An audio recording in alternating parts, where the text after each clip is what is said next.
वसुंधरा गांव का नाम सुनते ही मन में मिट्टी की खुशबू और बैलों की घंटियों की आवाज गूंजने लगती है। यहीं पर रहता था एक गरीब मजदूर धर्मू। धर्मू की सबसे बड़ी दौलत थी उसकी बूढ़ी मां और उसकी छोटी सी झोपड़ी।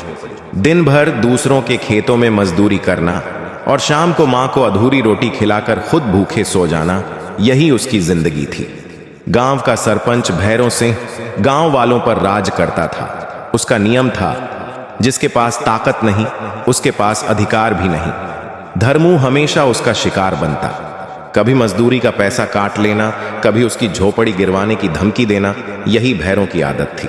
एक रात की घटना, धर्मू खेत से थककर लौटा तो देखा उसकी मां खाट पर लेटी है और कह रही है, बेटा भूख लग रही है। धर्मू ने रोटी का टुकड़ा सामने रखा।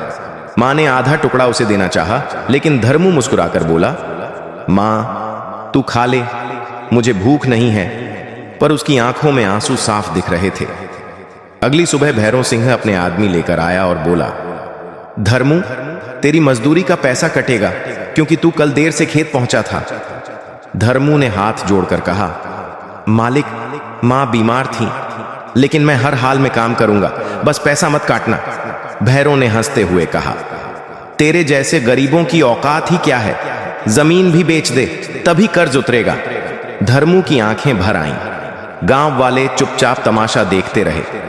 चमत्कार का क्षण, उस रात आसमान में बादल गरजे। धर्मू झोपड़ी के बाहर बैठा रो रहा था। तभी गांव के मंदिर की घंटियां बज उठीं। एक साधु वहां से गुजरते हुए धर्मू के पास आकर बोले, बेटा भगवान मेहनत कश का साथ कभी नहीं छोड़ते। ये ले, तुलसी का यह पौधा तेरे आंगन में लगा दे, देख तेरा भाग्य बदल जाएगा। धर्मू ने पौधा लगाया और हर दिन पानी देने लगा। कुछ दिनों बाद जहां पौधा लगा था, वहां से धीरे धीरे पानी की धारा फूट पड़ी। पूरे गांव के कुएं सूख चुके थे, लेकिन धर्मू की झोपड़ी के पास से बहता पानी सबकी प्यास बुझाने लगा। गांव वाले दौड़कर आए और बोले, धर्मू भाई, तूने तो गांव को जीवन दान दे दिया। भैरव सिंह शर्म से सर झुकाकर बोला, धर्मू अब तू ही गांव का सच्चा मालिक है। तेरी मेहनत और भगवान की कृपा से हम बचे हैं। अंत धर्मू की मां ने मुस्कुराकर कहा, बेटा देख, ये वही मुस्कान है जो तेरे चेहरे से खो गई थी। धर्मू की आंखों से आंसू निकल आए, लेकिन इस बार ये आंसू खुशी के थे। यूं कहानी अधूरी रोटी। क्या धर्मू का संघर्ष और भगवान की कृपा ने आपके दिल को छू लिया? कमेंट में जरूर बताइएगा।